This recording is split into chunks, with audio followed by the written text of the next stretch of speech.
Саламатсыздарбы, Обуда Лондон, BBC Кыргыз кызматы, студияда сиздер менен Акчылпан Койчиева, дүйнөлүк жаңылыктар менен тааныштырабыз.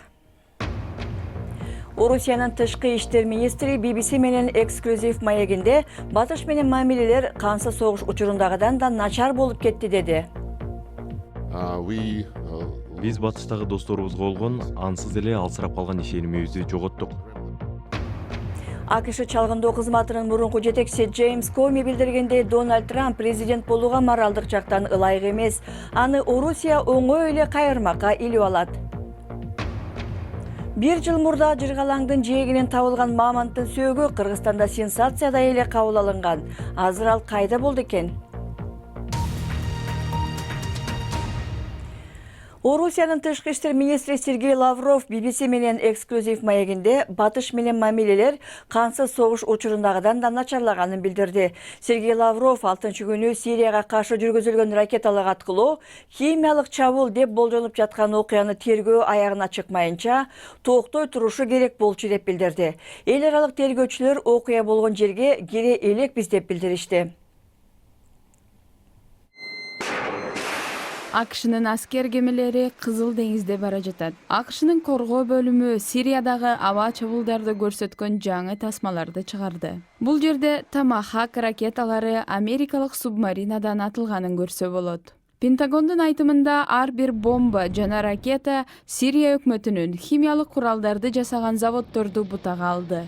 АКШ, Франция жана Британияны аба чабуул жасоого Сириянын оппозициясы тарткан Думадагы химиялык чабуул болгондугун көрсөткөн так ушул тасма түрткү болду. Орусия бул атайын уюштурулган деп айтууда. BBC менен маегинде Лавров Батыш тез жооп жасайбыз деп мамилени бузуп алды деп айтты. Биз батыштагы досторубузга болгон ансыз эле алсырап калган ишенимибизди жоготтук. Батыш түшүнүксүз далилдердин негизинде иш-аракет жасады. Алар жазалоону туура көрдү. Сирия маселесинде да химиялык куралдарга тыюу салган уюмдун тергөөсү бүтө электе эле бомбалап кирди. Химиялык куралдарга тыюу салган уюм учурда чабуул болду делген жерде жана жабыркагандардан далилдерди чогултууда. Бирок аталган уюмдун башкы кеңсесинде АКШнын өкүлү Орусия чабуул болгон жердеги далилдерди бурмалап койгон болушу мүмкүн деп айтты. Москва болсо муну четке какты. Соңку 4 жылда Сирияда химиялык куралдар 400гө жакын жолу колдонулганы тууралуу далилдер бар деп билдирди Британия. Франциянын президенти Макрон да Сириянын режимин айыптоодо. Кече түнү Эммануэль Макрон Дональд Трампты аскер күчүн Сириядан чыгарбай туруусуна көндүргөнүн айтты. Ак үйдүн өздөрүн ислам мамлекети деп атаган топко каршы күрөшүн улантуусун туура чечим болду деп ойлойм. Аба чабуулдарда Сирия өкмөтүнүн имараттары бузулду. Согуштун айынан бул өлкөнүн соо жери калбады. Бул согуш жакынкы чыгыштагы абалды бөдөмөк кылды жана Орусиянын Батыш менен мамилесин бузду. Америкалык федералдык тергөө бюросунун мурунку башчысы Джеймс Коми Дональд Трамп президент болууга моралдык жактан ылайыксыз деп билдирди. Анын ар дайым жалган айтканы жана расалар менен аялдар тууралуу пикирлери президенттик кызматка жараксыз экенин көрсөтөт, деди Коми. Ал бул ойлорун ABC News менен маегинде билдирген. Дональд Трамп бир учурда Джеймс Комини менден да атактуу болуп кетти деди эле. Джеймс Комиге жана анын Трамп жөнүндө жазылган китебине өтө көп көңүл бурулуп жатканына президент Трамп ачуусу келгенин жашырган жок. Алар бири-биринин дарегине улам жаман сөздөрдү узатууда. Коми мырзанын теле интервьюсу алдында Дональд Трамп Твиттер аркылуу аны калпчы деп атады. ФБР жетекчилигинен түшүрүлгөн Коми үчүн бул интервью окуяны башка өңүттөн айтып берүүгө мүмкүндүк берди. Американын ABC News каналында Джордж Стефанополус менен маегинде Коми мырза президенттин моралдык баалуулуктарына ишенбегенин айтты. Ал президент болууга ден соолугу жагынан эмес, моралдык жагынан жараксыз. Шарлоттсвилл окуясын сындабаганы, аялдарды киши катары санабаганы, олуттуу нерселер жөнүндө тынбай калп айтканы жана АКШнын элин ошол калптарга ишендиргиси келгени, мунун бардыгы аны президент болууга жараксыз кылышы керек эле. Бул эл алдында өтүп жаткан кайым айтышуунун кесепеттери саясий болушу мүмкүн. Дональд Трамп жана Джеймс Коми бири биринин аброюн такыр жок кылмайынча тынбачуудай туюлат. BBC Кыргыз кызматынын берүүсүн көрүп жатасыздар. Жаңылыктар менен тааныштырууну улантабыз. Армениянын баш калаасы Ереванда каршылык акциясына чыккандар полиция менен кагылыша кетти. Алар мурунку президент Серж Сарксянды бийликте калтыруу аракеттерине каршы чыгууда. Сарксян премьер-министр кызматына көрсөтүлгөн. Өткөн аптада конституцияга өзгөртүүлөр киргизилгенден кийин премьер-министрдин бийлиги күчөтүлгөн. Түркияда соттолуп жаткан америкалык пастор террорчул уюмга көмөктөштү деген айыптарды четке кагууда. Эндрю Брансон учурда бозгунчулукта жүргөн мусулман клериги Фетхулла Гулен жетектеген топко жардам берген деп айыпталган. Түркия Гуленди 2016 жылдагы төңкөрүш аракеттерин уюштурган деп күнөөлөйт. Ал эми Брансон камалганга чейин Измир шаарында протестанттык чиркөө иштетип келген. Орусиянын медианы кескөөчү уюму телеграмма кызматын тосуу башталгандыгын билдирди.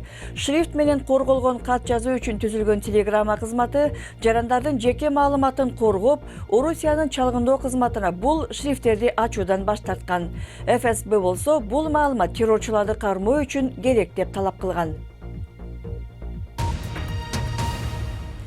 Бир жыл мурда Жыргалаңдын жээгинен табылган мамонттун сөөгү Кыргызстанда сенсацияда эле кабыл алынган. Азыр ал кайда жана эмне үчүн убагында ага кызыгуу көп болгон? BBC сураштырып келди.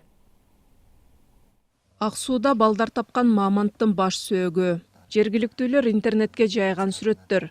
Илимпоздорго узун тиштеринин бири гана тийип, эки азуусунда милиция таап келди. Ушу тапта баш сөөктүн калдыктары Илимдер академиясынын геология институтунда кутуларда сакталган. Эрежелер менен сакталган, тазаланып, ушу бекитүүчү растворлор менен, ошо пропитанный, потом гипстелген толугу менен, анан сынып калбас үчүн ар кайсы тараптарынан дагы мындай амортизациялоочу ушундай материалдар менен бекитилген да.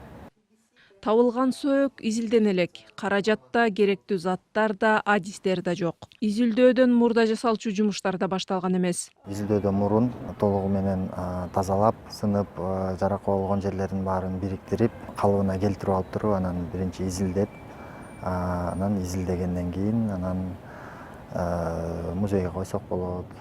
Илимпоздор үчүн кайсы түрү экени белгисиз мамонттун калдыгын табуу сенсация эмес. Алар 20-кылымдардан бери мындай жаныбарлар табылып келатат дейт. Өткөн жылкы дүрбөлөң болгону элдин илимден алыстыгынан кабар берди дешти алар. Азыр сөөктү изилдөө үчүн донорлорду тартуу аракети жүрүүдө. Спорт жаңылыктарына кыскача токтолобуз. Манчестер Сити Англис премьер-лигасын утуп, күйөрмандары майрамдап жатышат.